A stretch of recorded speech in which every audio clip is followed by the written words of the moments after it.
let's see if this is going well here.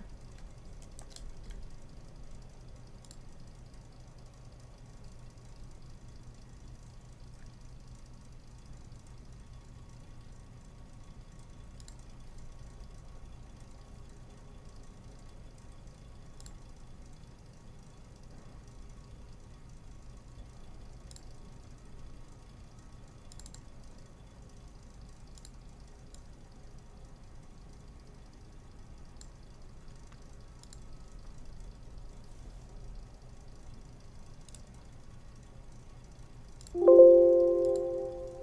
hoping everything goes fine. I think I gotta fix a few things. This is the first stream, so.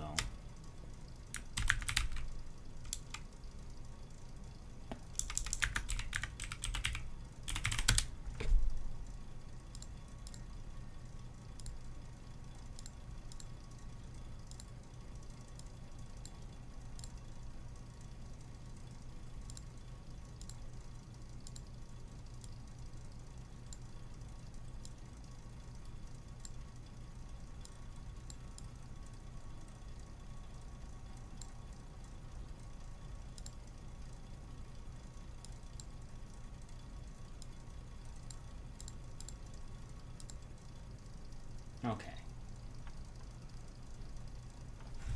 Alright, guys.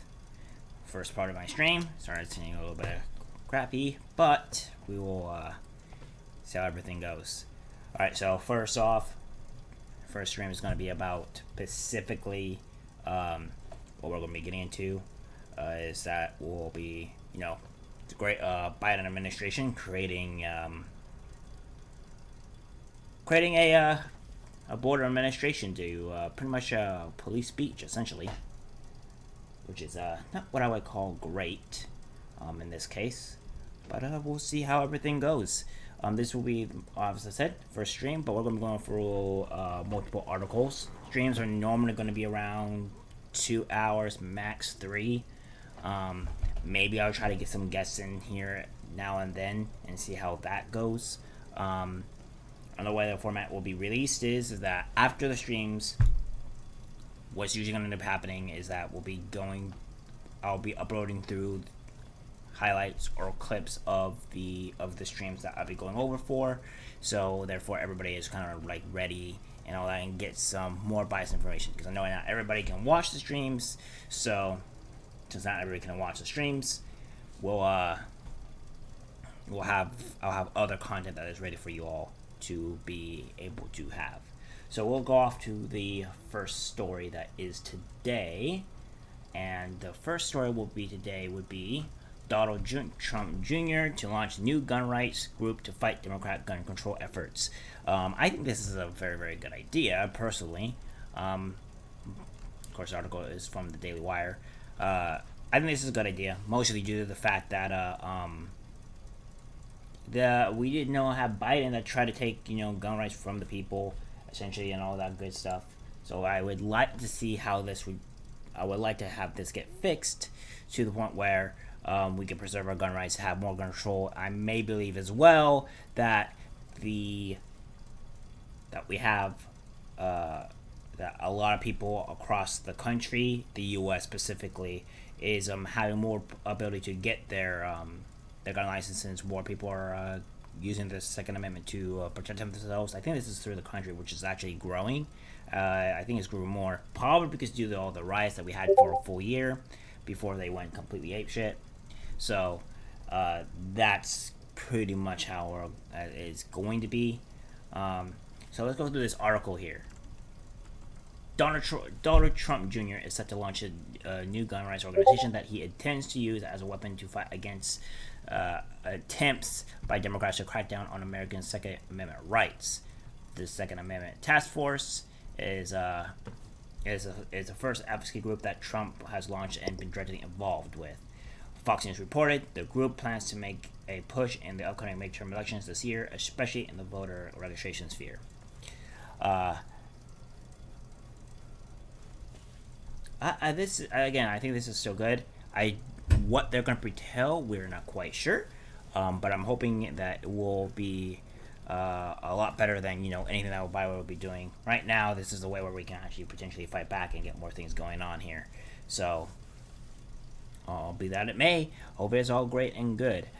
Trump Jr. told the Daily Wire that the group was focused on protecting Americans' rights to defend themselves, and that he's been encouraged to see people arm themselves who live in Democrat-controlled cities that are plagued with violence.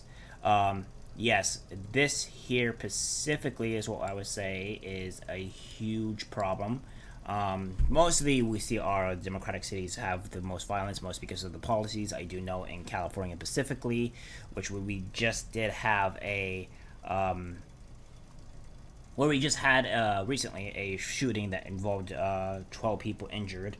That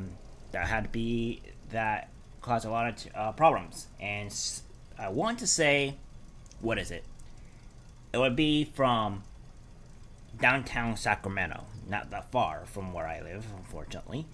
And that caused a lot of problems. And then, of course, Biden came out and decided to say, "Oh well, we need to crack down more on gun violence." And then, if you go further down the rabbit hole and start explaining things, you'll start seeing that these guys were already convicted convicts. They were specifically the ones that they got their guns illegally, which, again, as many people I keep telling them, is that the bad guys are just going to get the guns anyways. And due to this, since they're just going to get the guns, they're just going to be able to go rampant illegally. This is a black market, and there's not necessarily a way to stop the black market. So it's not necessarily a gun law issue. This is more of a black market issue, which you can't fix. And also, one gun was heavily modified to be a fully automatic weapon. So, therefore, again, this is mostly in democratic cities. California is a democratic city.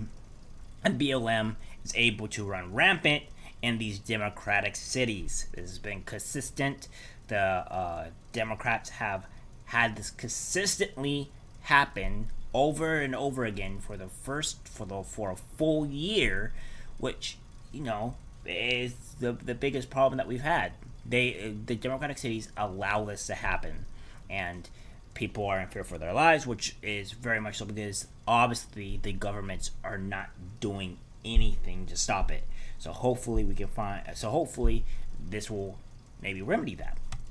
We're seeing record numbers of people, minorities, women, people from all walks of life, lawfully arming themselves, especially in Democrat-controlled cities where violence and crime is out of control. As I mentioned before, people are arming themselves more consistently. And Biden, again, wants to go after these people that are actively trying to defend themselves by hampering down harder on gun rights. Absolutely asinine. I don't think you're going to get a normal American that actively want to protect themselves and their family to have the gun rights essentially revoked so they can't protect their families. Especially when people live more in rural areas. In more rural areas, you need a weapon or a gun of some sort so you can actually protect yourself from wildlife. I mean, it's not just in cities where there's could potentially a lot more crime, a lot more people, but in rural areas you're out by yourself, and it takes a lot longer for police to get to you, in order to protect yourself or for them to protect you. So, again, this is a thing. We've got to make sure every American citizen maintains their God-given, constitutionally protected right to defend themselves and their family. That's what the Second Amendment Task Force is all about. Good. Trump Jr., who will serve as chairman of the Second Amendment Task Force, said in a separate statement to Fox that the Second Amendment was the whole ball game. It's the freedom that protects all of our other freedoms. Agreed. Unfortunately, the Biden administration and Democrats in Congress are hell-bent on eroding our constitutional right to keep and bear arms, whether it's nominating radical gun grabbers to senior positions in the executive branch or pushing anti-gun legislation. Yep, Trump Jr. said the Second Amendment Task Force is entirely devoted to ensuring the left is never successful in disarming American citizens. The idea for the group came from our successful effort to stop a radical anti-gun lobbyist from becoming the head of the Bureau of Alcohol, Tobacco, Firearms, and Explosives, ATF. Trump Jr. said in the reference to David Chipman, we had to make sure that the American people who knew what was going on, especially with the red state Democrats, if they're considering casting an anti-Second Amendment vote, we're going to make sure they feel the pain. This new group will help us put more structure and resources around those efforts to make sure we're as successful as we can be. And I agree. More gun rights will help us protect us more. Everything that we have here will be way better in this sense to have everything go along as well. And this will be, I would say, a lot better for all of us to have this fixed and vindicated. Hope all goes well in this case, because that. And as people will see that I would say I don't have my Discord on, or don't have my or I just have Guild up. This is due to the fact I do use Discord. Unfortunately, I do want to step away, and I will be stepping away shortly. I'm trying to get all my people that are on there to shift away from Discord, but currently some of my contracts or some of the people that I talk to on Discord are not particularly wanting to leave, or I need to keep in contact with them so I can have them, so I can do business with them on there. So, yeah, I do not like Discord. I disavow Discord, and I don't really use it all that much in terms of any other things. So, Discord is a mess. For this here, now we'll go into Republican Oklahoma candidate says we should try Anthony Fauci and put him in front of a firing squad.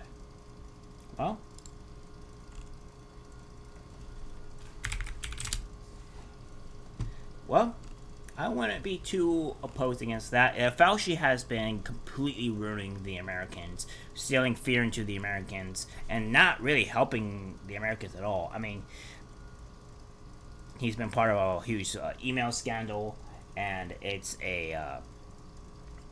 been a huge problem in this sense.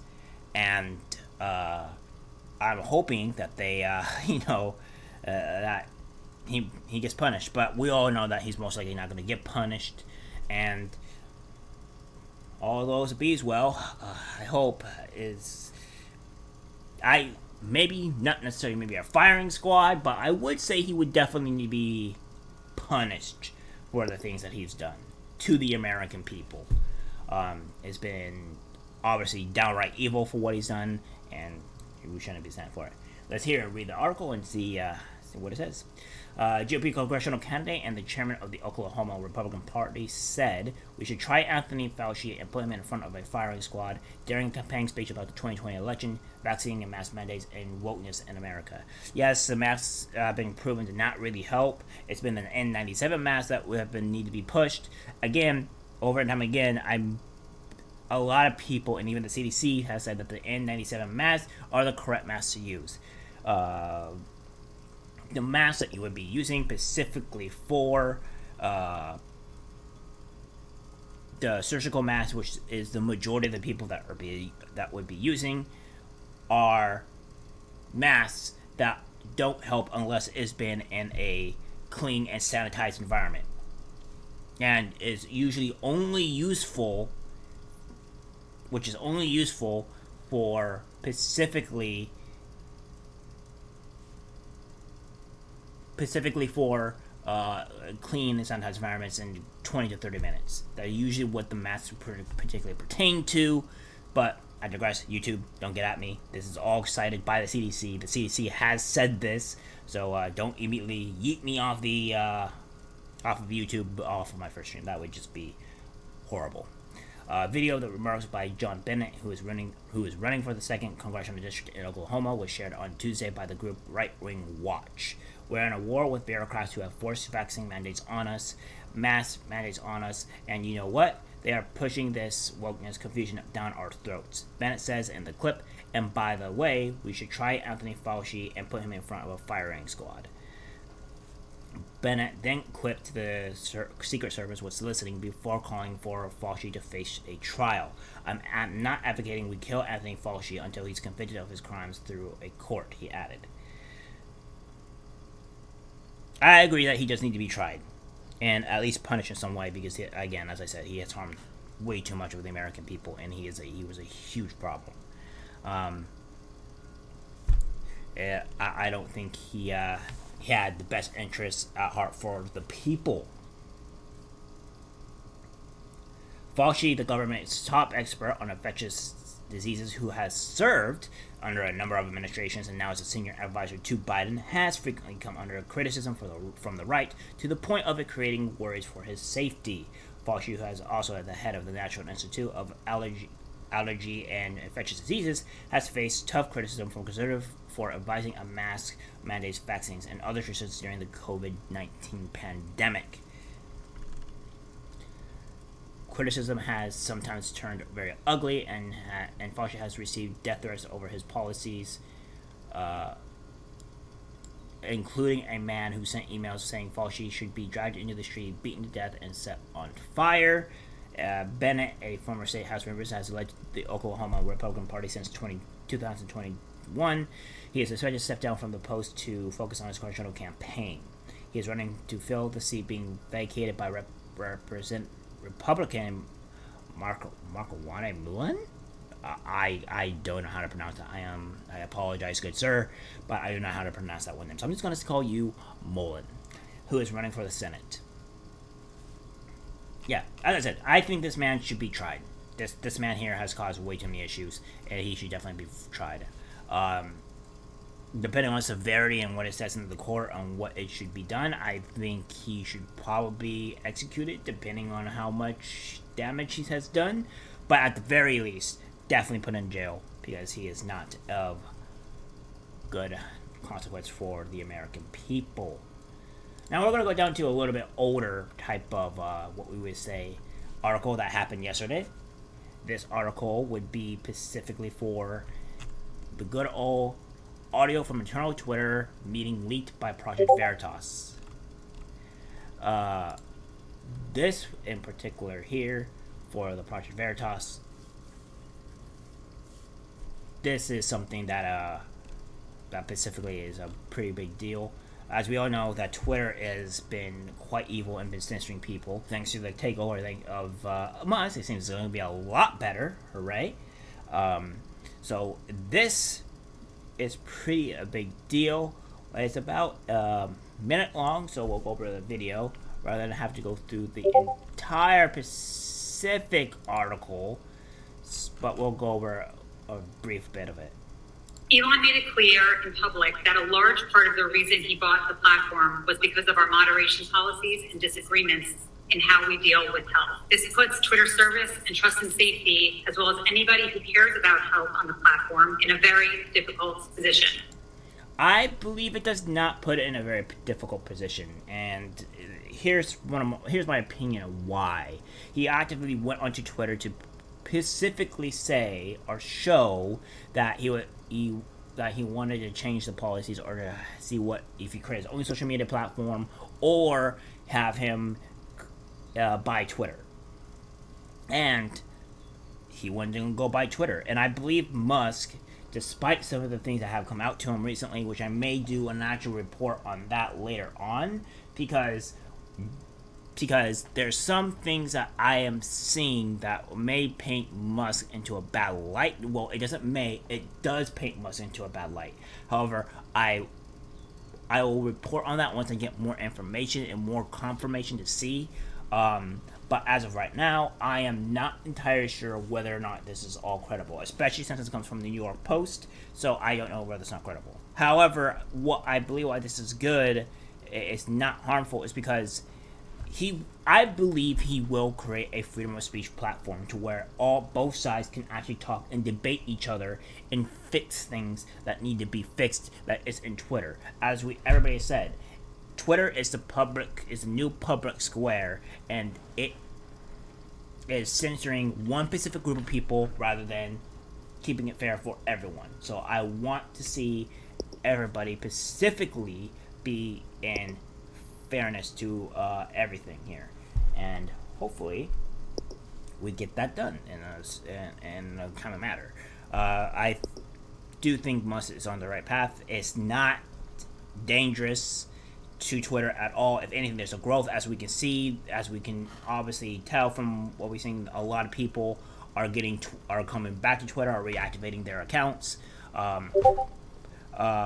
liberals are also apparently causing issues, are also losing people that are coming by.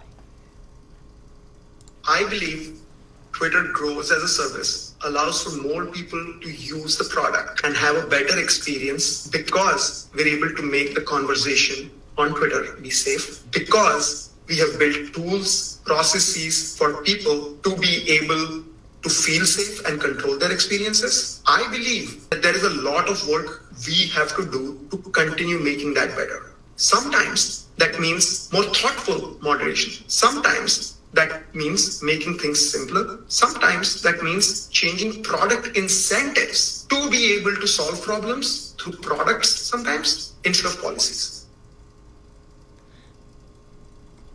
My biggest problem here, and the big red flag that people may not notice, is that he says moderation. And moderation to who exactly? Because we all know that Twitter has been specifically moderating only one specific group of people. So we could all assume that he means he's going to moderate more of the right and more of the people that has been going on. Which will bounce to the next topic that I'll be showing that is causing all the issues in the current atmosphere that is called Twitter.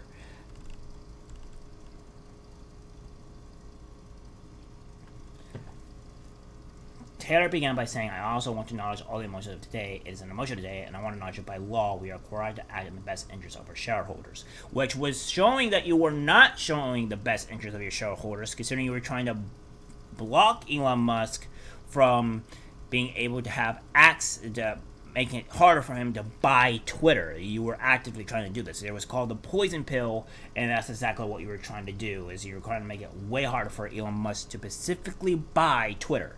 This is a problem, and it should be, and you're not fooling us.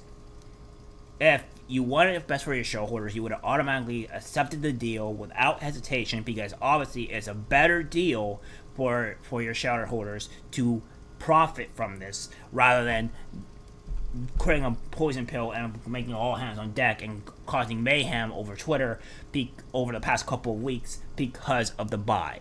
I believe this was not in good faith at all.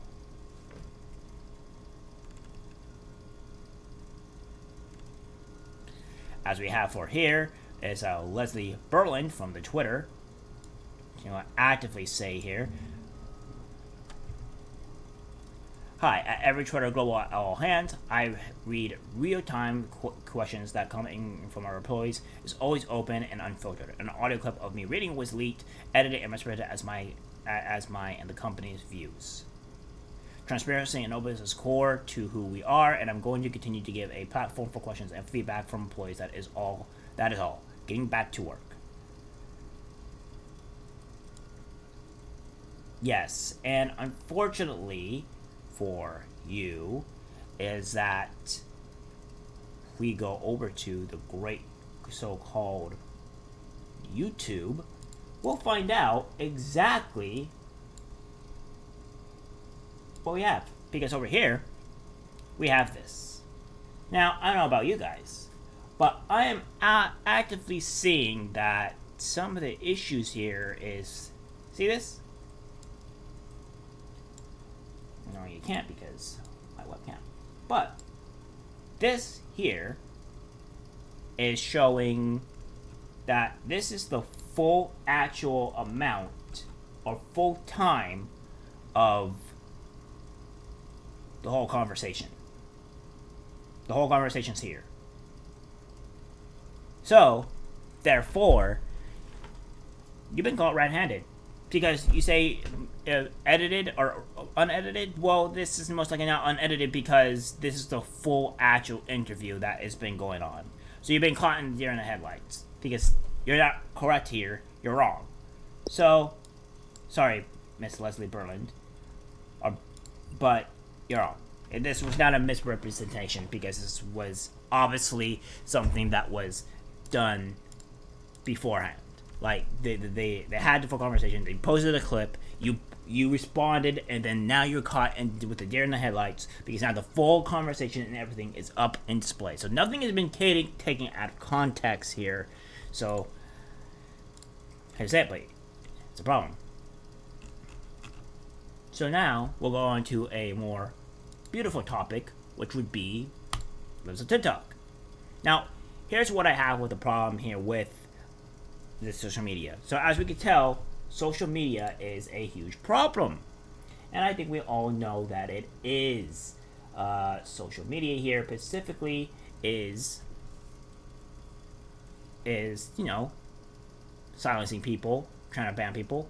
Linktree just deleted my account, citing inappropriate use of the service. When I tried to log in, it says my account is no longer accessible. Why am I suddenly being censored? Yeah, and this is the thing. What's more scary is that these are just like lower end payment services, right? This is not the bank. This isn't anything of that structure, but it's still a payment service. It's still money being received. These people are actively trying to cut us off from making fun to keep doing this as a job to get the truth out there. That's what TikTok does a very good work, and them censoring this means they're afraid of us, because people who are truthful and are not lying, they're not afraid because they know what they say is the truth, right? So why censor? Why block? This is the reason why we have to have alternatives, and it's a huge issue, in my opinion, to why this is a thing. And she goes on to say, providing links to your sites is now political. This is where we're at. Won't end well for Linktree. We'll have low for our judges. I have done nothing wrong. So, go in and support Lips of TikTok. She does good work here. And yeah, everything is political now. Everything's just nitty gritty, even down to our schools. It's all just completely and absolutely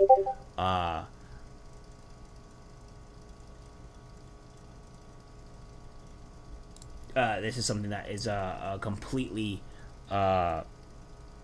messed up. That is going on here. So make sure we support alt tech. And just because we're on Twitter, which I don't want to actually be using Twitter, to be perfectly honest with you guys, I'd rather be using other things. And I do have other stuff here as well that you guys can use. But as of right now, I am using Twitter and other social media skills like Gab, Minds, etc., etc. I have other alternative websites as well. So don't worry, you also follow me on there if you don't like using Twitter. Yeah, this is a problem, but as we know, this is how everything's going to react. As we know, the left has control of pretty much everything, but we're fighting back, and they're afraid of us, and for good reason, because the majority of the people do not think of these crazy lunatics.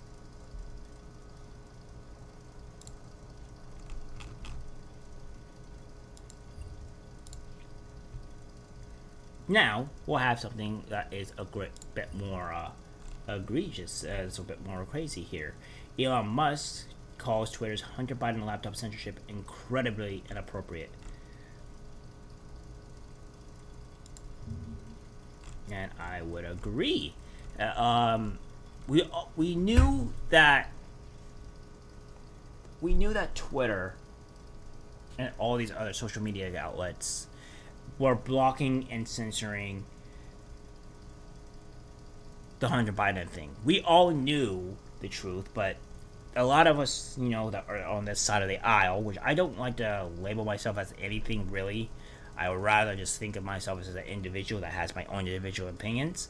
And we all knew Biden here, or Hunter Biden, is a scum of the earth, piece of garbage human being. So this is not too much of a surprise for us, but we all do know that the media was suppressing the information that was coming in.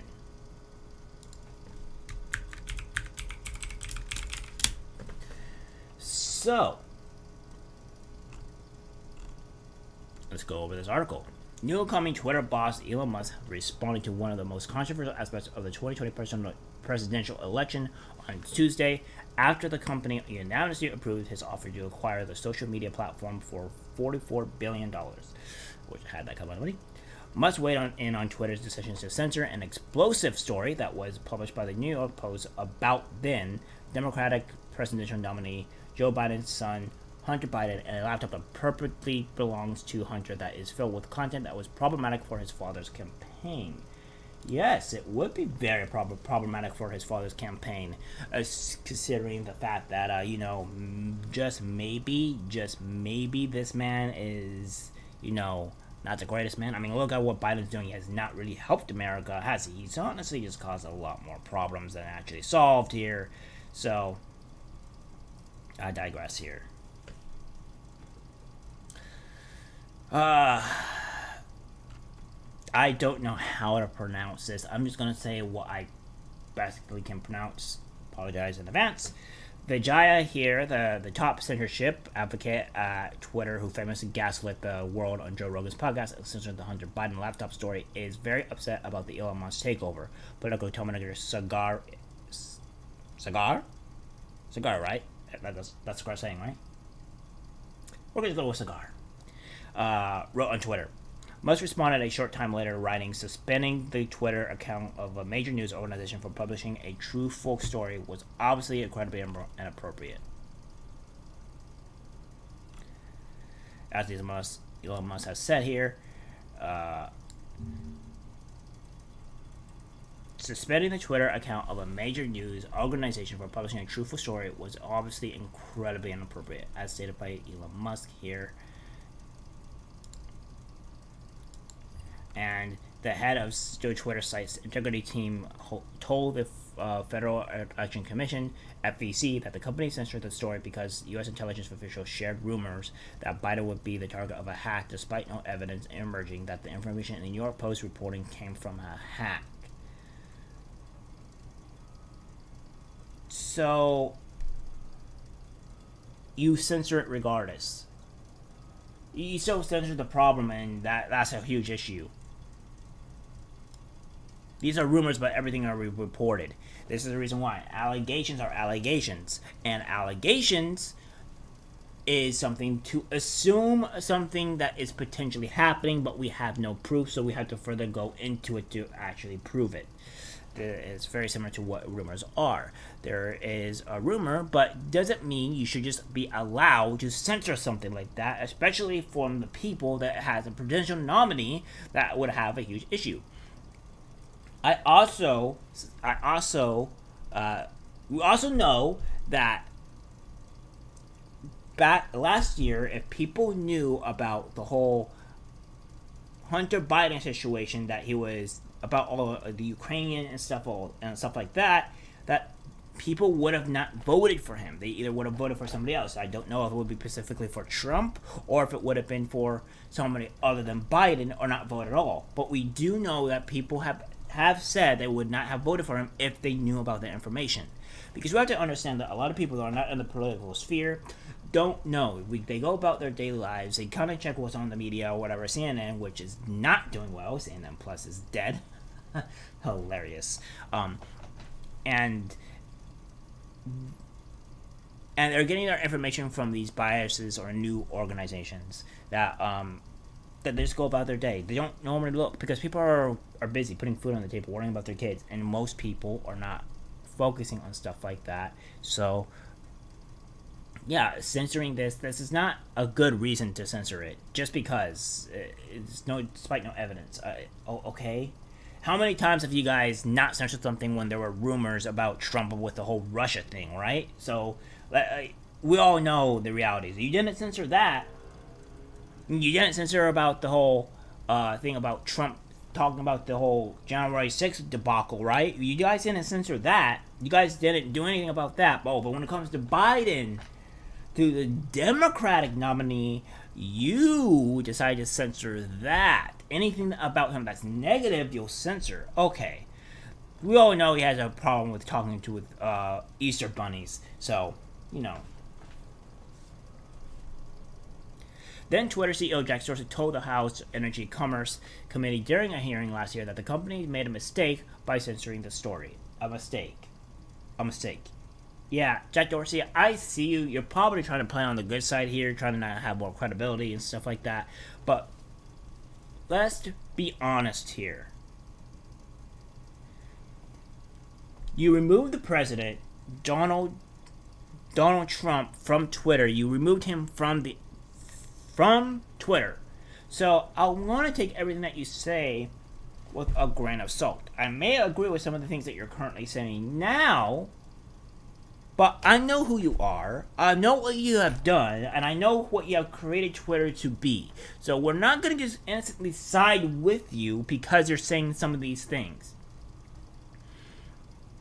Yes, it was a mistake censoring the story. You shouldn't be censoring anything. You should be allowed everything and all stuff be allowed unless it comes down to actively creating some type of malicious content,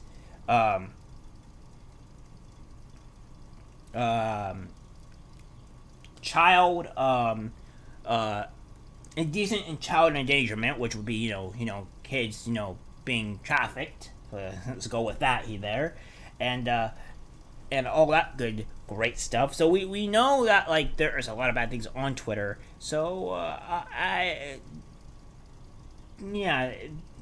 there's no great thing here. Even when we go here, where Jack, CEO, Mr. Post Lockup was a mistake, and yeah, we all know what you are, Jack Dorsey.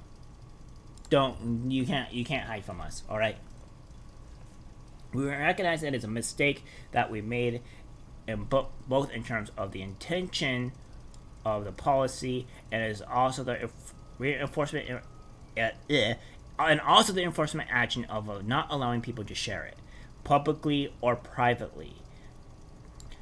Dorsey said we made a quick interpretation using no other evidence that the materials is the article were obtained through hacking, and according to our policy, we blocked them from being spread. Yeah, your policies are garbage, and your policies have always been garbage. Again, you should not be blocking anything unless the stuff is malicious or specifically is endangering other people's life, or I would even go far as to say is doxing. Doxing should not be allowed at all, period. Doxing should just not be allowed. So you going about and doing this type of thing to where you're going to want to block things from being spread, that's a huge issue. Nothing should be blocked from being spread. Again, as I said, things that should be blocked being spread are specifically child endangerment stuff and trafficking and stuff like that, and malicious. All that should be blocked and removed and sent to the FBI for investigation. That's what should be happening here. But yeah, this is a huge problem in Pacific for everything that is involved here. So, to each side as may. We'll go into the next article. How wealthy Santa Barbara foreshadowed the fight against crackpot curriculum. This is a little bit hard to take, guys, but it's not as terrible as it possibly could be, in terms of how uncomfortable it is. But we'll go under it. In the fight to protect school children from radical curricula, the canary in the coal mine was a California coastal community once home to former President Ronald Reagan's personal ranch, and now home to ultra-wealthy white liberals as well as large underclass poor Hispanics. Critical race theory, which holds that American institutions and culture are systematically racist and categorizes people as either victims or oppressors based on skin color, has generated a backlash in recent years from parents. But a parents group called Fair Education Santa Barbara began fighting 4 years ago, fighting what is believed to be the nation's first lawsuit against CRT and related pedagogy, which critics say poisoned the minds of young children, which I agree. Guys, this country is not as racist as the Democrats would like to make it to be. They want to make everything way more racist than it should. The marijuana thing, to where they made marijuana, the word, in Washington, racist, which is completely insane, by the way.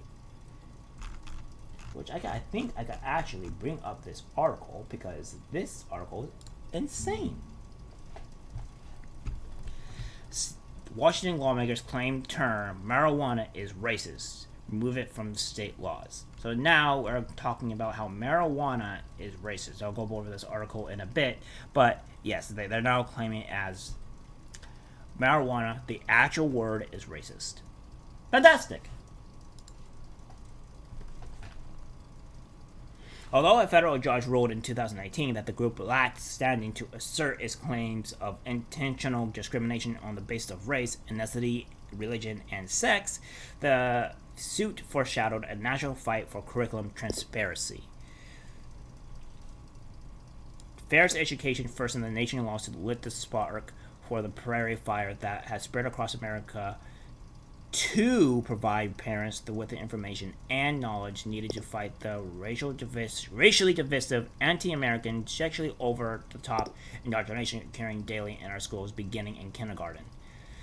Sheridan Rosenberg and James Fechner, local parents and co-founders of the group, wrote in a January submission to the Santa Barbara News Press.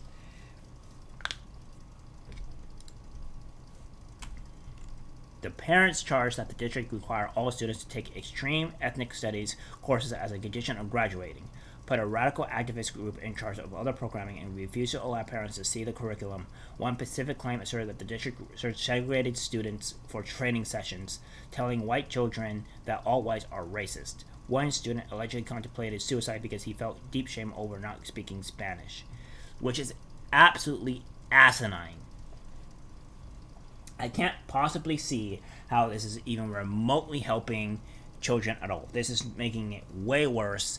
And it's the thing. The fact that they're not telling parents is also another huge thing too, because parents have the rights and have the right to govern and teach their kids the way they see fit, to parent their own kid. The schools do not have any right, do not have any right to tell what the parent, or to tell what the kids should and should not do.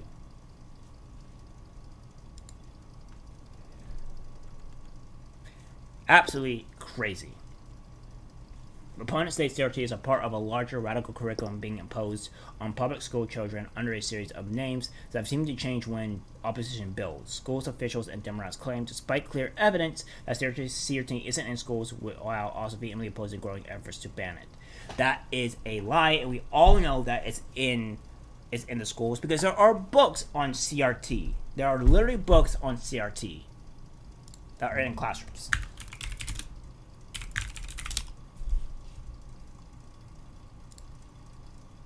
Huh? Books and CRT. Right here. All you need to know. These books are actively in schools. So you cannot tell me that there is no books or anything that is not in the schools. There is 100% CRT books in the schools. We know this.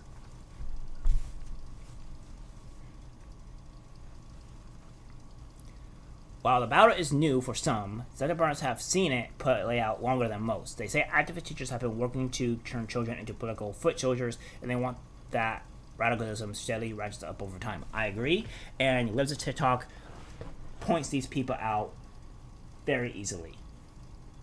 And of course, that's the reason why the people want to take her down, because she's just posting what they're posting. Ethnic Studies is a particularly militant cousin of CRT. In 2011, an ethnic studies program in Phoenix was canceled after the state charged that it violated a law prohibiting schools from teaching resentment towards a race or class of people or promoting the overthrow of the U.S. government. A top administrator found that students were being exploited by community activists and college academics who convinced Hispanic students they were part of the long-extinct Aztec culture.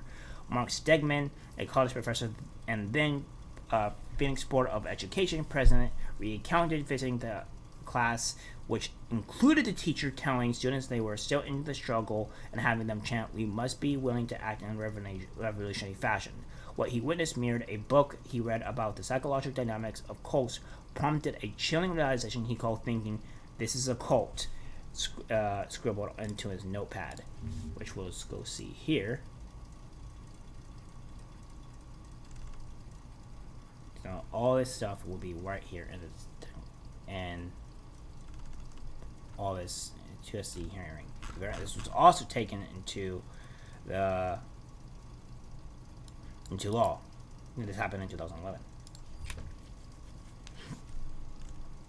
A few years later, a handful of activists used identical methods in Santa Barbara, operating under the banner Ethnic Studies. Now, they sought to make ethnic studies a requirement for graduation and found support on the liberal city's all-female school board, whose members referred to each other as sister board members. The activist group quickly began to exist as influence on the Santa Barbara Unified School District, bringing in a range of radical curricula and lifelong consultants to inculcate children in fringe theories.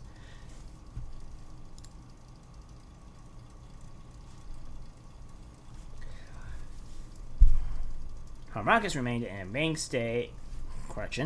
Key figures in the ethnic studies now, Santa Barbara chapter, are disgraced history teacher Massive Harmakis and his wife Deanne Fugino for years. For years, Harmakis and Fugino regularly visited a prison to see an inmate convicted of conspiring to overthrow the government. Okay. Interesting. Harmakis remained a mainstay at school board meetings even after he was convicted of battery against a student in 2019. A lawyer for the student says it was done in a sexual manner. Before he was fired in 2020, Harmakis preached his militant beliefs to a captive audience of students in a classroom adorned with pictures of communist killers like Fidel Castro and Che Guevara. I can't pronounce these names, man. He took his adopted surname from the name of a god worshipped by an ancient Egyptian cult. Fantastic! Yeah, totally not a cult, guys. Totally just not 100% not a cult. Before Enraptured Youth added one event, Harmakis declared himself an African. Okay, that's questionable. And said, "I'm going to tell you what leadership means to African people. You must love your people. Unfortunately, sometimes to death, so your people can live. We take orders and we follow them to the letter on behalf of our people." According to public records, Harmakis' real name is Leah Barker, who he is originally from the mundane California city of Riverside, and he now lives in a home valued at some 1.6 million blocks from the beach. SBUSD embraced the activist groups and absorbed their agendas, furthering them with tax dollars. It aired unresident as ethnic studies coordinator, budgeting $229,000 for the position. Conrad says he raises children to be disruptors of the white supremacist, patriarchal, heteronormative, imperialist hegemony. Santa Barbara children chanted Mayan prayers, despite the fact that Mayans were known for the ritualistic killing of children as sacrifices to the gods. Concordia later helped to write a statewide ethnic studies curriculum approved by the State Board of Education that calls for students to engage in an ethnic studies chant to bring the class together.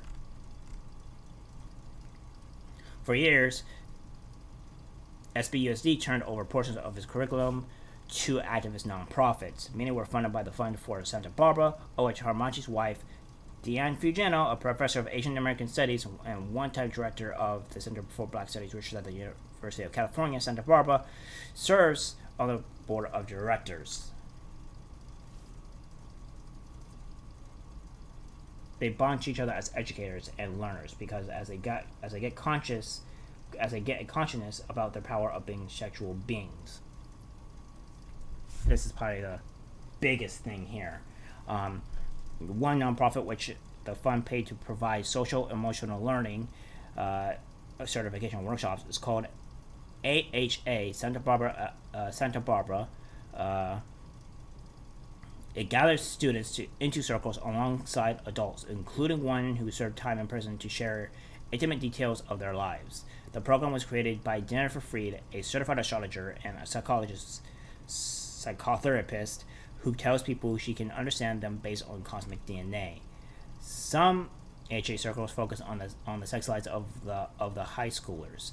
I had great sexual experiences with guys in junior high school and high school, Free said in an interview with the popular sex tips podcast Sex with Emily. What?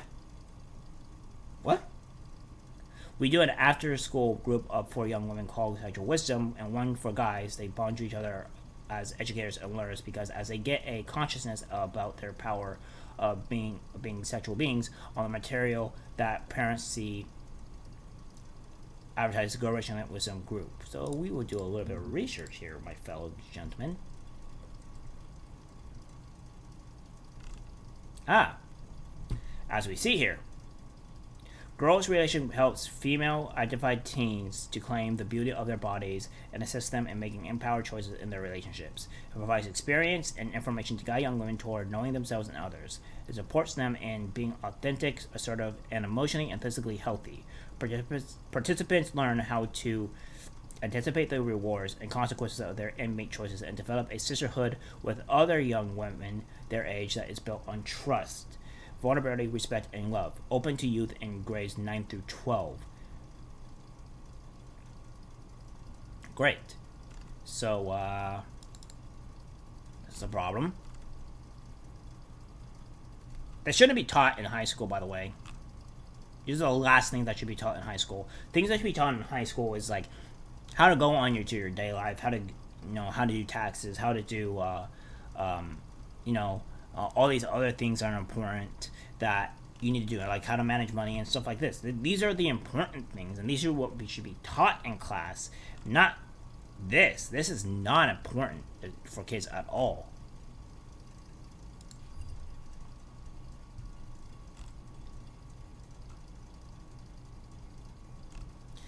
We'll go a little bit further here as we skip into a little bit of the craziness that is here. After students called out good at math for Asians, staff yelled out small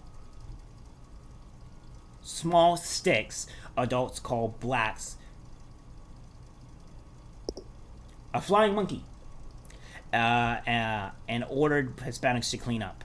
If students were too kind, the adults twisted the dagger by using the most painful of stereotypes, according to the report. After students called out good at math for Asians, staff yelled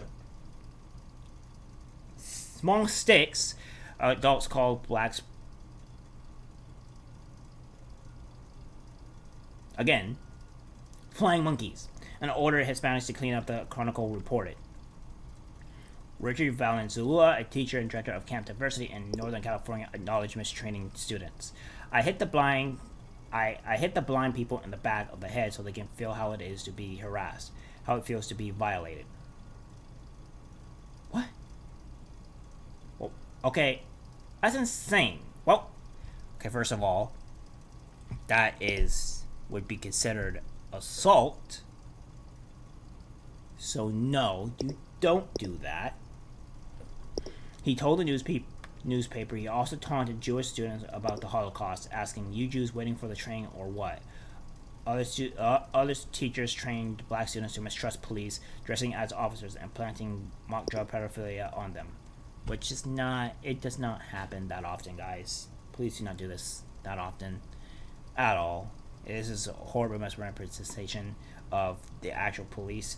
And don't get me wrong, I don't think we should be all fans of the police, because the police actively are come into your home and arrest you for things and just follow the complete narrative rather than seeing the reality of everything.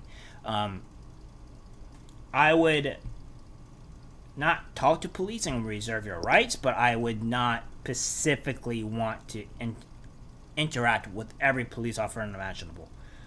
Because again, when laws are in place or whatever, you would not want to trust them all that much.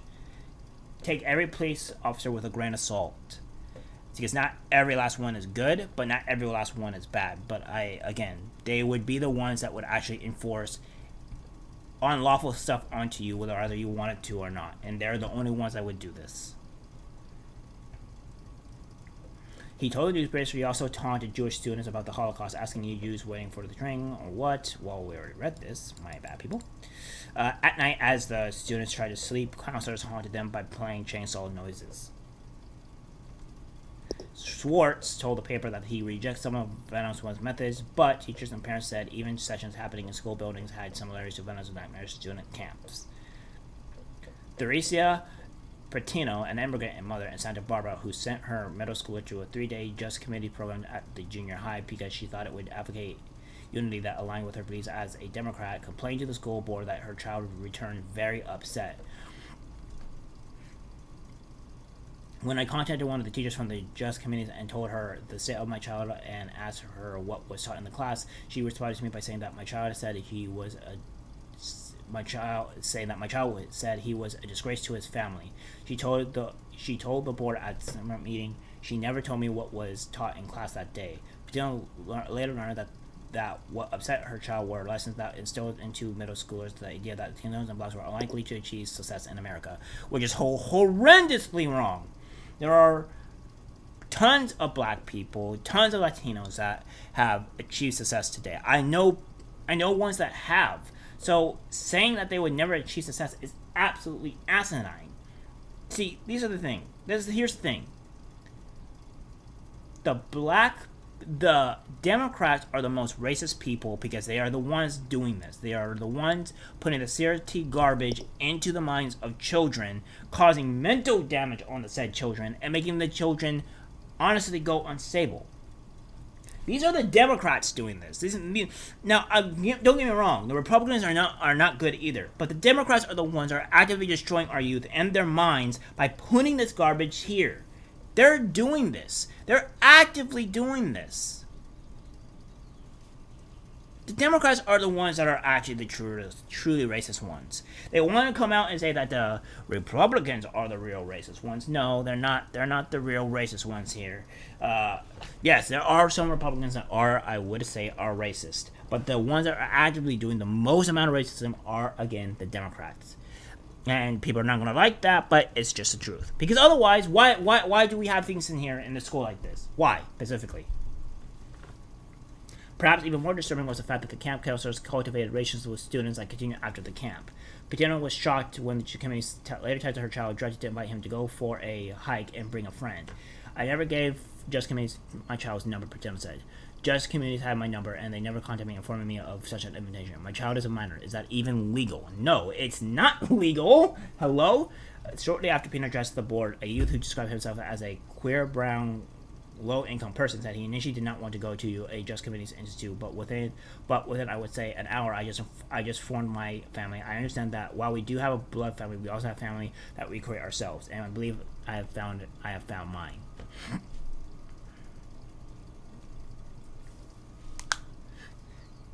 They definitely are ideological predators, and I would not disagree with that.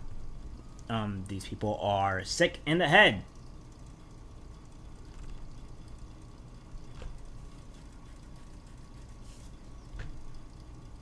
These are ideological predators, Rosenberg told the Daily Wire. People should be just as vigilant protecting their children from ideological predators as they are sexual predators. I agree. And honestly, I don't know which worse. I would say the sexual ones are actually worse than the ideological ones, but specifically because more of the children are harmed by the manner of the sexual predators than the other ones. But again, I digress. This is a thing that is happening to kids across the board, across the entire country. Hence why I say don't take your kids to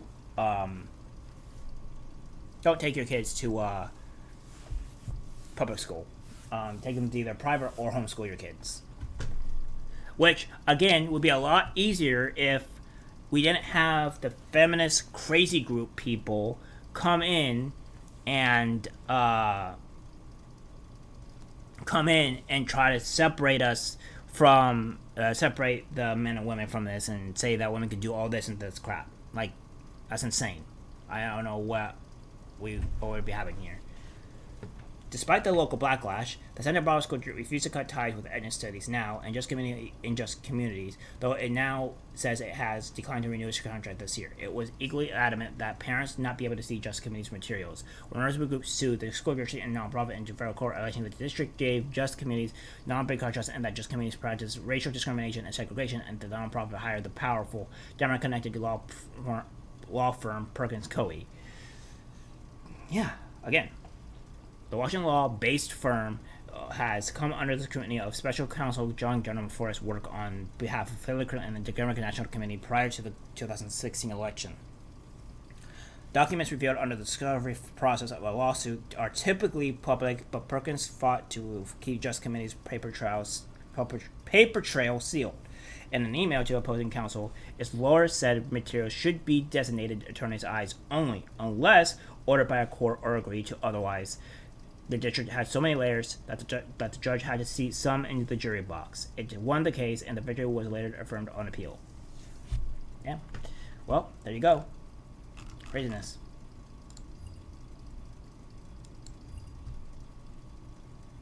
Here's another crazy little thing that's been happening over the years.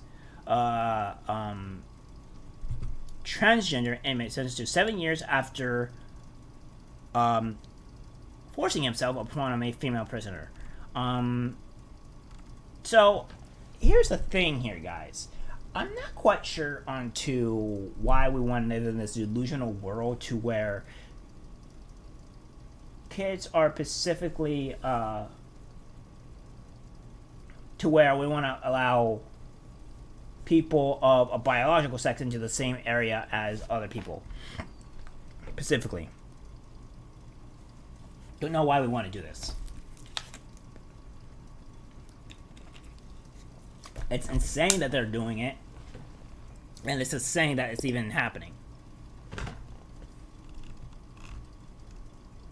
Investigators said Rama Blount approached a 33-year-old female inmate in the bathroom after she had showered on February 8, 2021. Blount held the victim down by the back of her neck and forced himself upon her. The victim reported the incident to officials at the facility, and a record was administered. The results matched Blount's DNA in the state registry. Sexual violence against anyone is unacceptable. Blount pleaded guilty to attempted force in the first degree on April 7, 2022. As a result, Blount received a 7-year prison sentence with an additional 8 years of post-release supervision, and an order of protection was issued for the victim. Blount also required to register as a sex offender, as he should have. The case was prosecuted by Senior Investigative Assistant District Attorney Cheryl A. Koenigsberg of the Economic Crimes Bureau under the supervision of Francis Alpert, Chief of the Rikers Prosecution Bureau. In January, Senator Tom Cotton introduced a bill that would protect female prisoners from biological male prisoners being housed in the same facility. As they probably should have, but they probably shouldn't even be in a female facility to begin with. They should just just go to the male jail. Alright? There is only two genders. There's male and female. There is no other gender. So, biologically, this is going to happen. President Biden plan to house male and female prisoners together will put women in danger. Cotton said at the time. Yes, it would. They're actually doing this not in schools. Chicago did this not too long, a few months ago, to where they want to allow everybody into the bathrooms, and this is going to cause huge problems. We're going to see the reports of what happens during that time for the schools, which I will keep up to date on. Documented cases prove that placing men, including ones who identify as female, into women's prisons puts female inmates that at increased risk of sexual assault. My bill will stop the president's ill-conceived plan and keep men and women separated in federal prison. Yes, hopefully that will work. Again, this is due to the help of the women, though. again, it is. It's just all due to the actual woman doing this. Because if it wasn't for the Pacific of women not wanting, Pacific of women allowing the transgender thing to go as far as it did, we wouldn't be having this problem. But thanks to the women, they wanted to push this, and now we're here. This again, I don't know what they're doing here. Earlier this year, 2 women housed in a New Jersey all-female prison became pregnant after having great time with at least one transgender inmate. The women are housed at the Edna Manhattan Correctional Facility in Clinton. The prison houses more than 800 women, including 27 transgender women. Dan Purser, Corrections External Affairs Executive Purser, said the women became pregnant from consensual sexual relations with another incarcerated person. Anna began housing transgender women last year following a lawsuit filed by trans women and the American Civil Liberties Union, ACLU, of New Jersey, which is garbage, by the way. Horrible, terrible organization.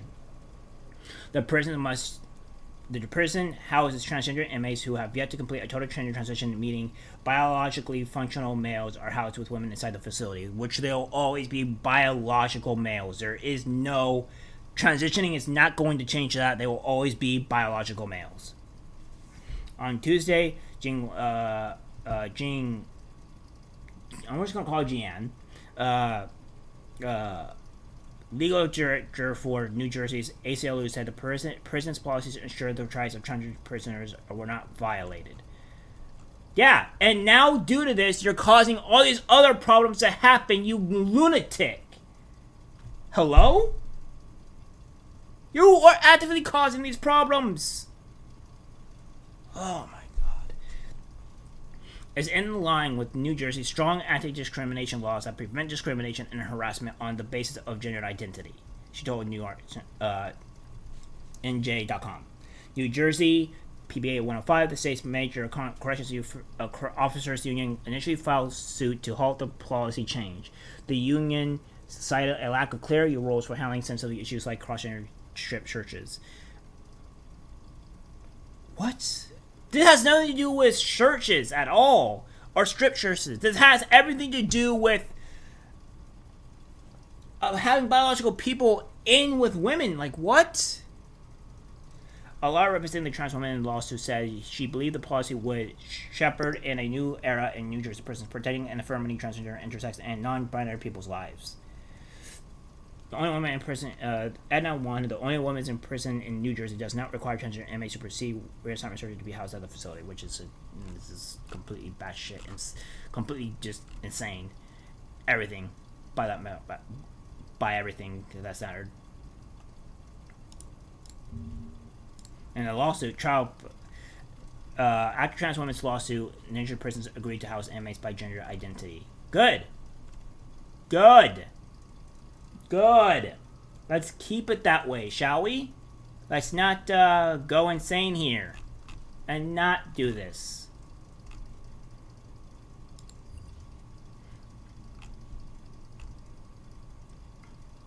Yeah, this is asinine. This is absolutely asinine.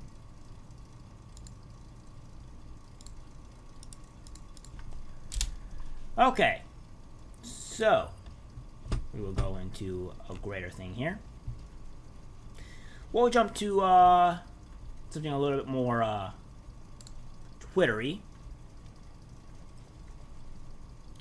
Here's some of the death threats Elon Musk is getting after buying Twitter. Radical activists are claiming it's okay to send death threats now because it's free speech. Okay, I like how they all want to use this as,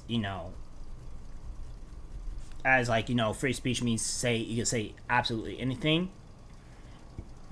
Okay, first off,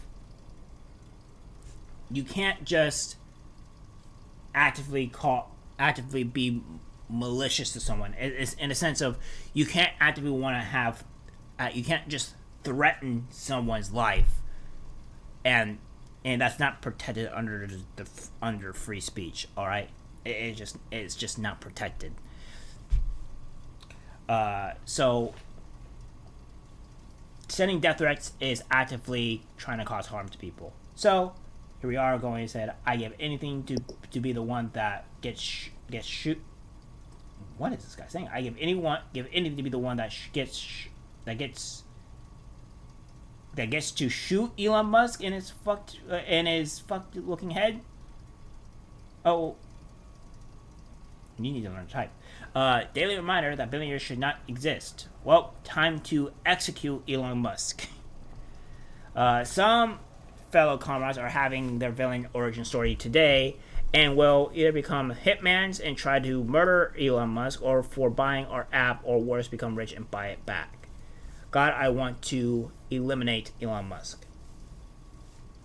Would someone please eliminate Elon Musk? It would be cool to murder Elon Musk by pouring molten gold on his gigantic, stupid, rich boy head, all Game of Thrones and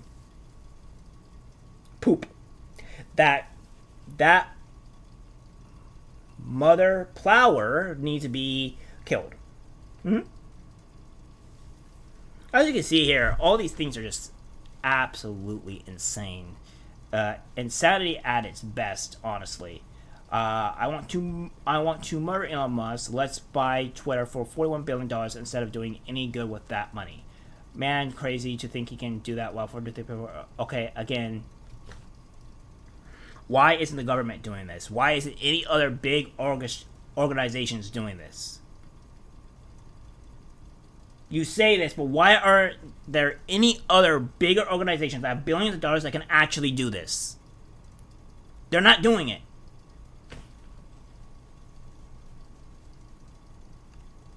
So this is what we spend our time on. No need for anyone to do anything. Someone should execute Elon Musk. Must, by the way, have mentioned that before. He's a retarded asshole. Of course he is. I want to execute Elon Musk. Since free speech and all, I can say I want to murder Elon Musk. It's free speech, bro. No. Again, you can't just actively want to kill someone. Okay. All right. There. You can say that, but actively wanting to kill someone is not okay. That's freedom of speech does not protect actively trying to murder someone. That's not how it's going to work. I'm going to execute Elon Musk. I will execute Elon Musk. Well, time to execute Elon Musk. I absolutely hate this, but a chance to shoot Elon Musk would be tempting. All these people are batshit insane. I don't know how we can.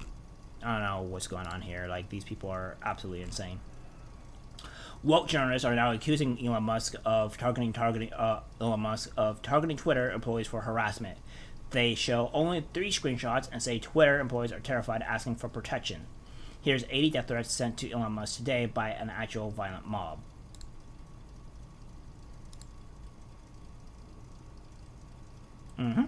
Today, into Musk buying Twitter, and he's using his megaphone to help target Twitter employees, prompting a barrage of attacks, including racist ones from his fans. Twitter workers have repeatedly asked management for protection from this scenario.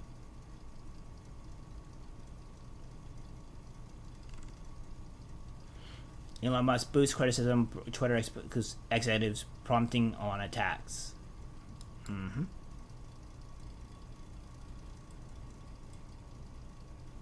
Moments after Elon Musk publicly criticized the work of Twitter policy executive Vijaya, her mentions are full of hateful tweets. This is how he plans to run the company.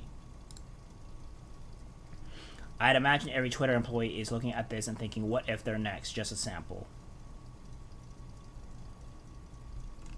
Imagine getting up and going to work in the morning for a company whose new owner is systematically attacking your colleagues for his 84 million followers in public on the site you work for, and knowing you might be next. This is the worst case scenario which Twitter employees feared. Again,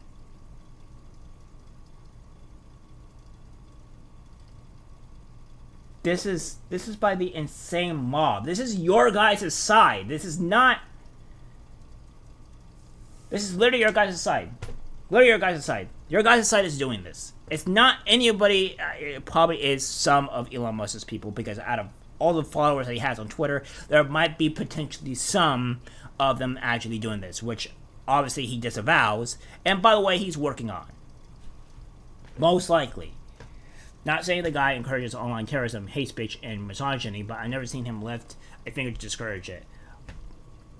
Yeah. Again, I hate when they use misogyny, because it's just not fucking real, man. Like, this is just insane. So yeah, all of this is insane. And this shows how crazy the actual left are. Let's go to another great thing of one of the tweets. To censoring, to the great censoring. Sean King, absolute lunatic.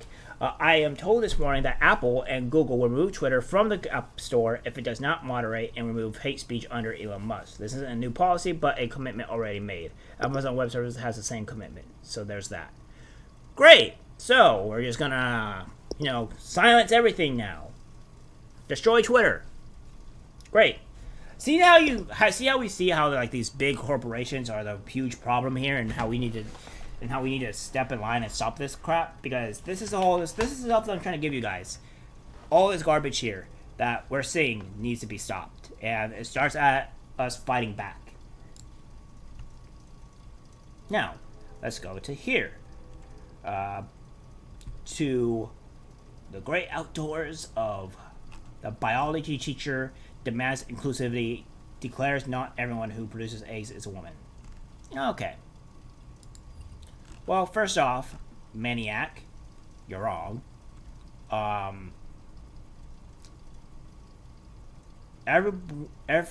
Anyone who produces eggs is a woman. They are biologically designed to do that. A man cannot give birth. He does not have the reproductive organs to do so.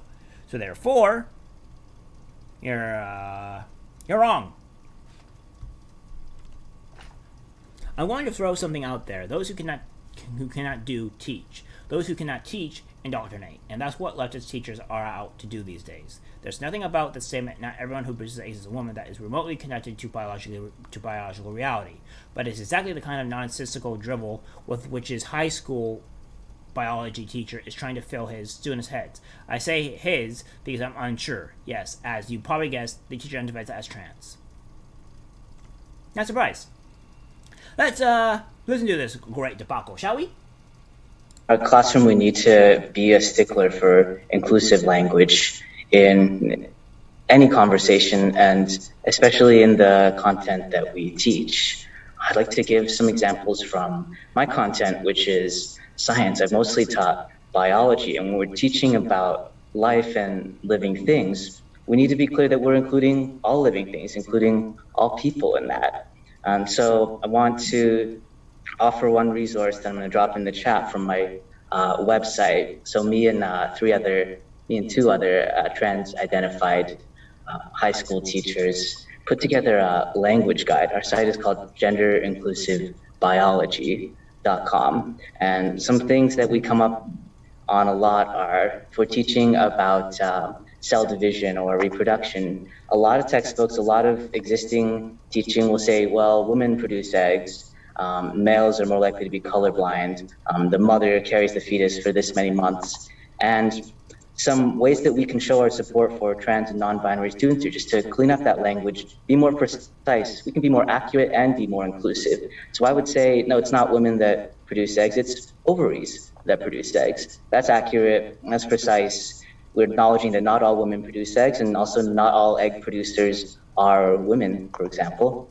And we're teaching students that language matters. We're not just talking about imaginary people and living things, that our language impinges on the people in our classroom and in our community. Your biology and your stuff that you're teaching is wrong.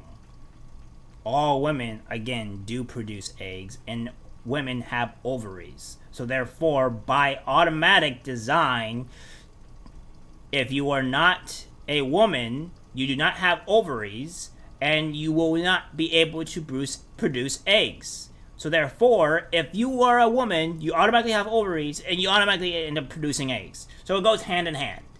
Alright? And notice how they want to change the language to where it's more suitable for them. And asinine. He should be fired. He is not qualified to teach biology at all.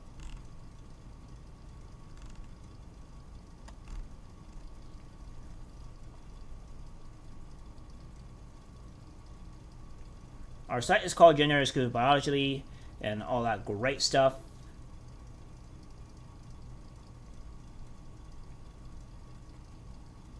So, again, these people are insane. This person is also insane for thinking this, because I guarantee you right now that if you got pregnant, it would be because you're a woman, not because you're a man. Asinine. Absolutely asinine. Now, we will go to the next report. That is great and fantastic. Senator Hawley calls for Twitter censorship audit. The junior senator from Missouri wants to bring transparency to social media. Congratulations on your acquisition of Twitter, Senator Josh Hawley said in a letter to Musk released Wednesday. Your commitment to free speech is rare in the world of social media, and I'm hopeful you will indeed help Twitter become a platform that values and protects it. He then explained that Twitter has repeatedly done inquiries into their moderation policies, viewpoint discrimination, suppression of content, and cybersecurity, suggesting that Musk will have an opportunity to change his pattern of behavior once he is in charge. We will check the letter here. Congratulations on your acquisition of Twitter. Your commitment to free speech is rare in the world of social media. I am hopeful you will indeed help Twitter become a platform that values and protects it. There's a certainty of a lot of work to be done. Twitter has largely evaded public accountability over the past several years since I've been in the Senate.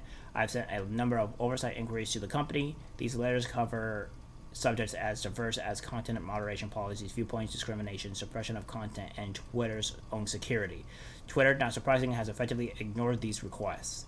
Perhaps, most importantly, all the way back in 2019, I sent a letter to Twitter urging the company to conduct a third-party audit and release the results of to the public in full. Now you have the chance to make that kind of audit a reality. In recent years, Twitter has intervened in American discourse with increasingly heavy hand, attempting to shape the information environment for overly partisan reasons. Algorithms didn't make those calls; employees did. And at this point, the American people deserve to know the truth about what went on at Twitter for years behind closed doors. Some particularly silent questions to investigate in the audit include the following: who was responsible for deliberately suppressing the New York Post, now vindicated reporting on Hunter Biden's laptop and business dealings? How many Twitter users have had their accounts suspended and why?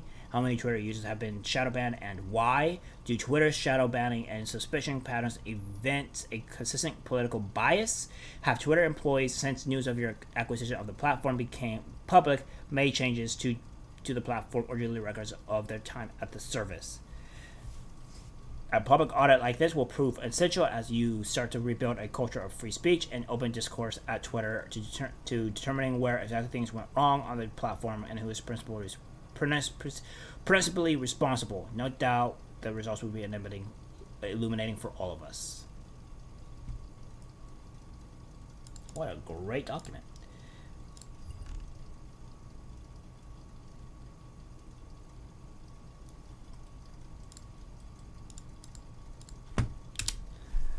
Twitter disclosures on the subject tell a slightly different story. In some cases, their blog explains a user's tweet might not appear in their followers' feeds, search results, or replies. Twitter argues that this isn't a form of shadow banning since the users are free to directly view those tweets on the author's profile.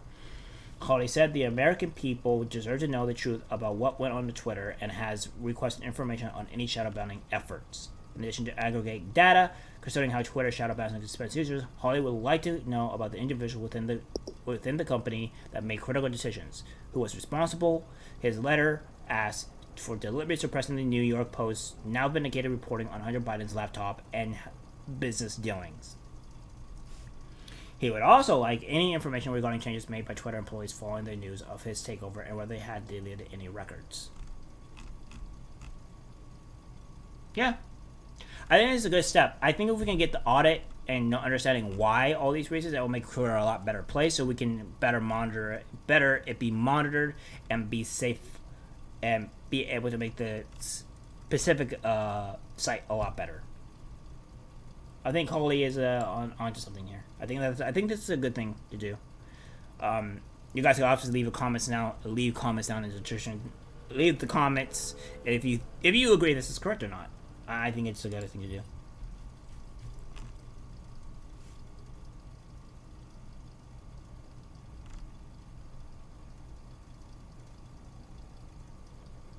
Ryan decided to torch his dumpster fire. San Francisco mocks people who leave yet vote for the same failed policies.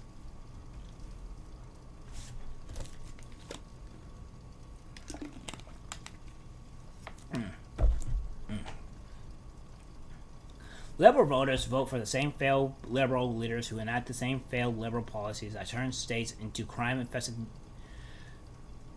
crap holes. The use of the word poop hole is both figurative as well as literal. Migration kicked up as those blue states locked everyone down and put the ism and authoritarianism refugees to free states like Ron DeSantis, Florida, and moved there. America's government is okay with it. Over 500,000 people even changed voter registration after 2 years of in real life examples of what progressives want. But some blue states voters remain chuckleheads and vote for the same leftist policies that turn places like San Francisco into dumpster fires. DeSantis warns against it. Yeah, exactly. The people in California. If you don't like the things in California, change it. Vote against it. Don't vote for it. The leftists are the ones that are ruining your state and making your life a living hell. Blue state employees would vote the exact same way they voted that turned San Francisco into a dumpster fire that it is. They will not draw the connection between their leftist ideology and the destruction that's all around them. And so it is a problem. Because I do think there is a class of voters who would come to Florida and they would continue to vote the same way. Texas is another state to which Californians are flocking. Many view Austin as San Francisco suburb, but Texans are more vocal. If you think you're going to move to Texas and continue to vote for your California BS, nope. New Yorkers have been doing it for decades. They vote for people who pledge to raise their taxes, and they leave New York because taxes make living in the state unaffordable. And they move to places like North Carolina and Florida, where they proceed to vote for people to raise taxes. Exactly. Because they're just dumb, honestly. Instead of turning Florida into California, there are people who are hoping to turn America into Florida into 2024. It's me. I'm people. Hopefully Ron DeSantis is people too. Yeah. I mean, it's true. If you don't like the things or whatever, if you don't like where you're at, then go to a different place and vote differently. Don't vote for the same people that are ruining your places. Like, seriously. That's just hive mind thinking.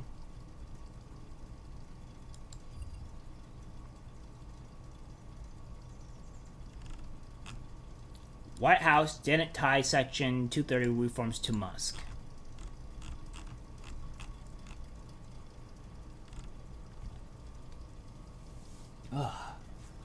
It is one hot room. That's for sure. Really hot in here. White House Press Secretary Jones announced Monday that the Biden administration is reforming Section 230 of the 1996 Communication Decency Act in response to Elon Musk's purchase of Twitter. And I don't think he's going to be reforming it for a good reason either. I think it's going to be for more negative reasons than anything, to be honest. I think there will be a lot more leftist things into the place rather than it actually being more center or more equal, I would say. And I don't think this would be good if Biden specifically does it, and I don't know if it would be good if Republicans really do it either. But it's all the way on how the party writes it, right? So if depending on how they write it, it could be a benefit or it could be a negative.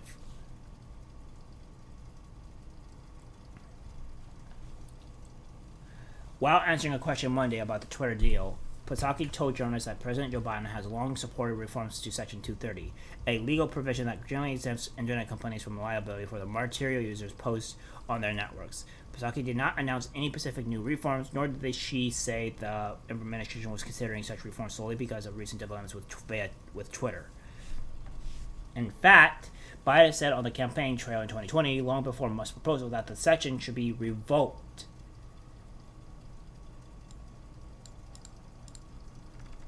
We're not going to do the facts here because I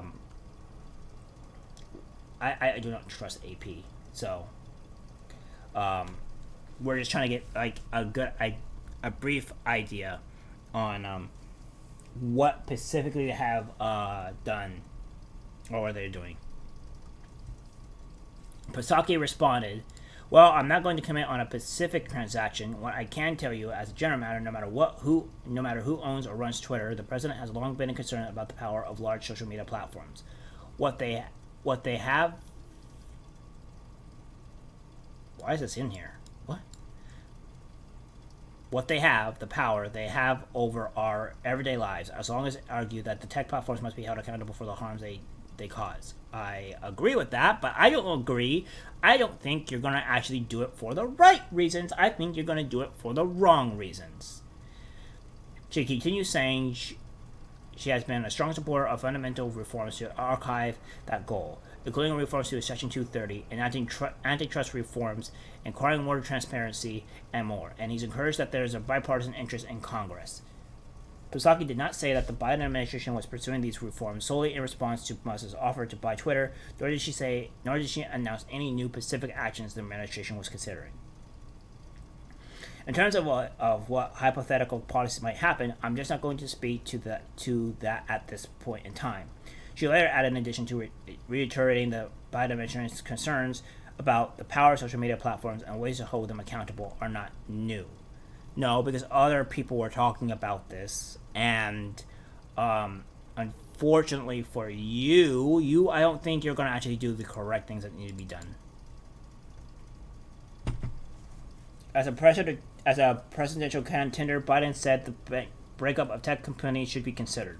Dismantling the tech giants is something we should take a really hard look at, he told the Associated Press in an interview. He also said he wanted to quickly address social media companies long held protected for speech on their platform, saying in January 2020 that Section 230 immediately should be revoked.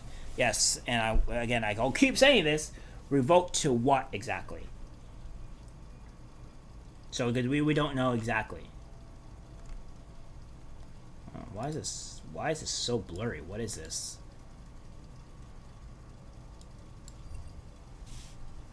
Here we go. Here's something that's great and new for all of us to enjoy. The View host, which is horrible, don't watch it. Sunny host and slams Musk buying Twitter. Billionaires want to take over free speech. Do they? I think it's the opposite. I don't think Musk actually wants to take doesn't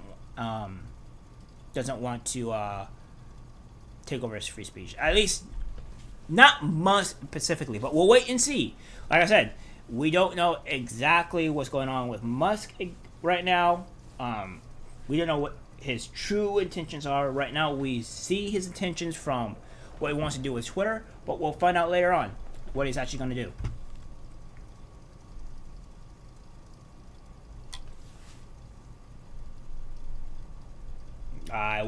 He's Elon Musk, protector of free speech, or the far right.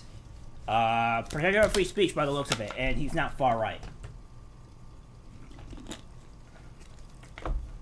Elon to Monday news broke that the Tesla blah blah blah is set to purchase Twitter after reaching monumental $45 billion deal. We know this already specifically.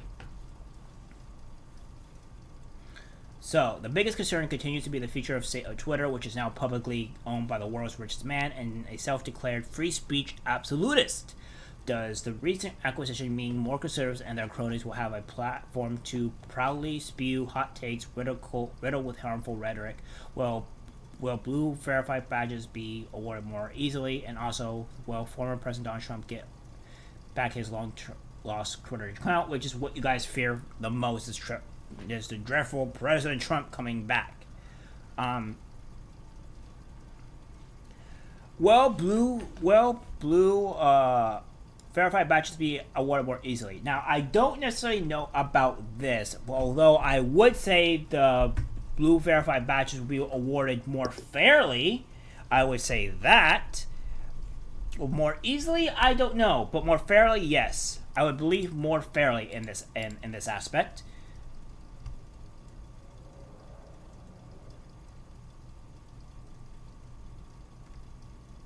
And sorry, it's mostly the Democrats are spewing the harmful rhetoric.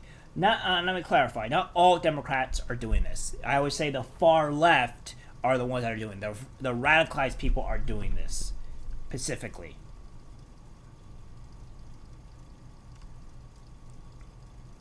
Coast Sunny Hawson claims will allow users to say whatever they want without any repercussions, which will constantly unleash the trolls.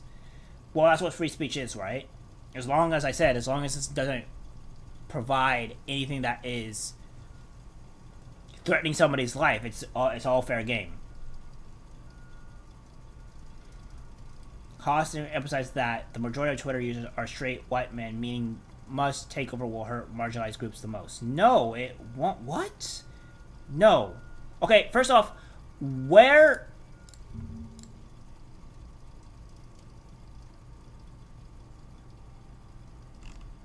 What is this?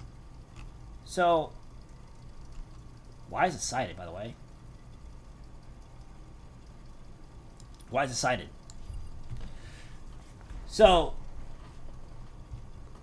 where's the stat by this, by the way? Where's the stat where it shows it's most by straight white men? Considering Twitter's a global thing and Africans and all the other people around the country can have access to it, it's not possibly mostly by white people. So I don't know where that's an issue. And I don't know how being straight is an issue either. You're being awfully racist there. I think it's going to be scary to a lot of women because there have been some surveys done, and 38% of women around the world have said they have been on the receiving end of a lot of abuse on Twitter. Yeah, and so have men. It's not just women. This is the same type of argument people have for gaming where women receive abuse. No, they receive around the same type of abuse. Now, the same amount of abuse. The type of abuse is different, but they receive the same amount of abuse.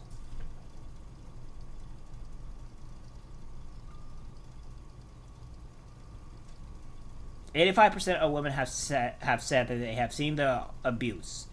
Hosting also references a 2009 study from the Pew Research Center, which states that 22% of American adults who use Twitter are representative of the broader population, which I don't necessarily... Could be. Seems to me that it's about the free speech of straight white men. No. Okay, where is this? You do realize he's African American, right? Even though he's white. But you don't realize he's African American. He would receive backlash on Twitter where, unsurprisingly, straight white men and media outlets took offense at her claims and called her comments a dumb reaction, which I would agree is an incredibly dumb reaction. And where's the site, by the way? So you say straight white men, but where's the site? Where are you showing where you know actively that it's only just straight white men? Where is your actual evidence for this? Because from what I'm seeing, there is no evidence that you can prove this, that it's just straight white men saying this. I can't blame Sunny Hawson for saying this. If I was untalented and had no idea what was going on, I default to blaming white men for everything, wrote author. Yeah? It's the easiest way to get a promotion in the media. Yeah, I agree. Because white men are always racist. White men are always a danger. Straight people are a problem. Like this is a constant narrative that they want to keep on pushing. It makes you show that they're the racist ones. PragerU, the emphasis right wing online. Again, everything is insane to you guys. The university also tweeted a snippet of Halston's clip with commentary from media personality Will Witt saying, "Sorry, Sonny, I know this might be shocking to you, but when you have free speech, that means straight white men get to have a voice too." Agreed. Everybody gets to have a voice. Everybody. It's not just one particular group of people. I don't know where I know she's trying to make it into a race issue when it's not a race issue. She's just absolutely insane. "I'm kind of tired of billionaires taking over our modes of communication," she adds, also including Jeff Bezos and Mark Zuckerberg as examples. "I guess billionaires want to take over speech, and I'm not here for it." Mark Zuckerberg and Jeff Bezos most definitely for sure do. As for Elon Musk, that is yet to be seen. We will find out. There's still a lot of time to go for. We have to see it until what happens.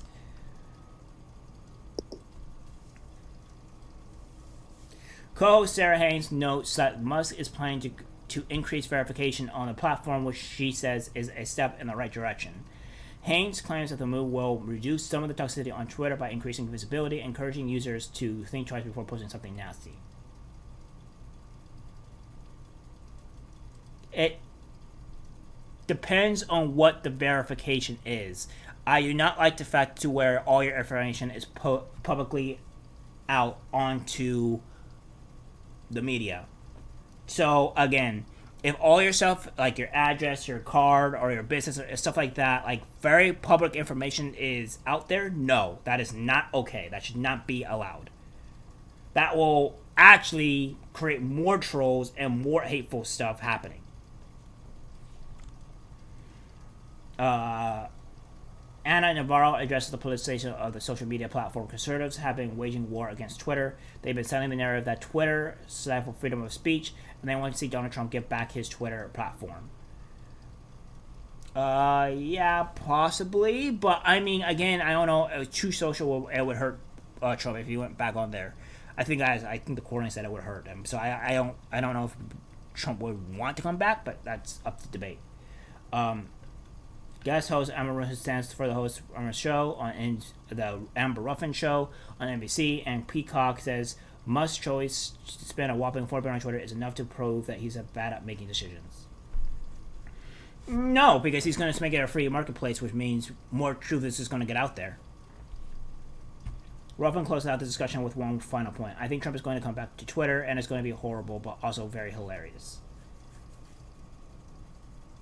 Probably. Maybe not. Don't know. And that wouldn't be horrible if Trump came back. It would just means more, as you said, more comedy. I don't think it's going to be horrible, though.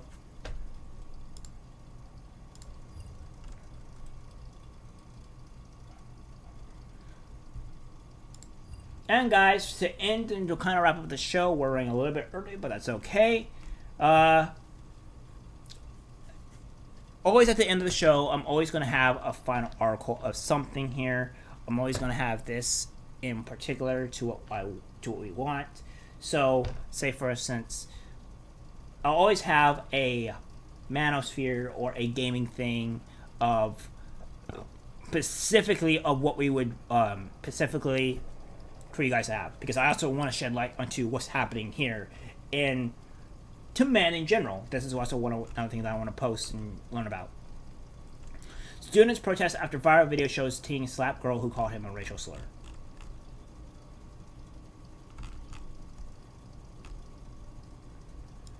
Let's watch a little bit of this.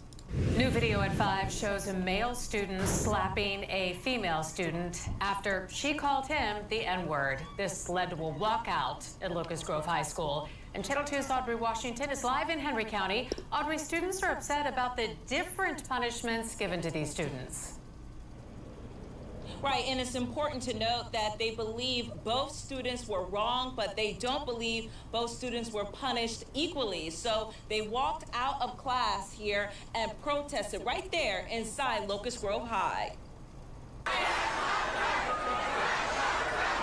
chanted Black Lives Matter as they walked out of classes here at Locust Grove High. It just bothered me because I didn't stand up before and I thought this is the perfect time for me to stand up now. High school senior Layla Moreau helped organize the protest this week. She says it was in response to what happened in this video and what happened afterwards. A student shared the video with me on Friday. We blurred the faces of the kids involved, but in the video, you see a white female student call another black male student the N-word. Next, you see the boy walk up to the girl and slap her. Both students were disciplined, but those who protested told me they believe while both students were wrong, they were not punished equally. She got to go to class and get her education while he had to leave for his education. He was only defending himself. Okay, so again, I can't not say whether or not the girl is racist or not by just saying that the racist word is a possibility that she is, but by just saying the word, just by saying the N-word does not necessarily mean you're potentially racist. But again, I don't think the school specifically doing this to firing or removing the guy from it is racist in this aspect. However, I do think it's sexist because the woman created the problem, right? The woman said the word, right? And now you have it to where the man is punished for actively defending himself, and and it's just not right. She should have been expelled, or she should have been suspended, and so should have he. That would be fair. But he is, and the woman is not. This means that women cannot be punished for what they do. That's a huge problem, and it's continuous. The Amber Heard situation is a good example of this, honestly. Reached out to Henry County Schools about the incident and the disciplinary allegations. A school district representative said in part, quote, "We can't share disciplinary action for students due to student privacy. Both students were disciplined based on their code of conduct infractions." The representative went on to state, school leaders have been working with and listening to any students who needed to express their feelings or concerns on the matter. The school day is progressing, with administrators continuing to be available for any student who needs to talk. Layla says she's been called a racial slur at the school before and wants the school district to do more. I just want some change. I want them to... I'm just tired of the inequality in the school. Now, Yeah. And I personally, it's like, these women just don't get punished, and I think it's a huge issue for specifically men. But again, it's never been fair for men to begin with. So, again, as I said, I don't know whether or not I can actively say that the woman is a racist for saying one N-word, but it's, again, still a possibility because there's a whole bunch of people that say the N-word that are not racist. So I can't put her in a racist category with just her saying one word. Again, it's also directed to a black guy, so there you go. But then there's a lot of context that's being missed. So that's another thing that's a huge issue. There's context that's being missed. But again, the woman should easily have been suspended. And the man was not suspended. And I don't think the man was... Again, I don't think the school is necessarily racist for their... For the way they handle it. I think they're sexist because they did not punish the woman the same way as the man did.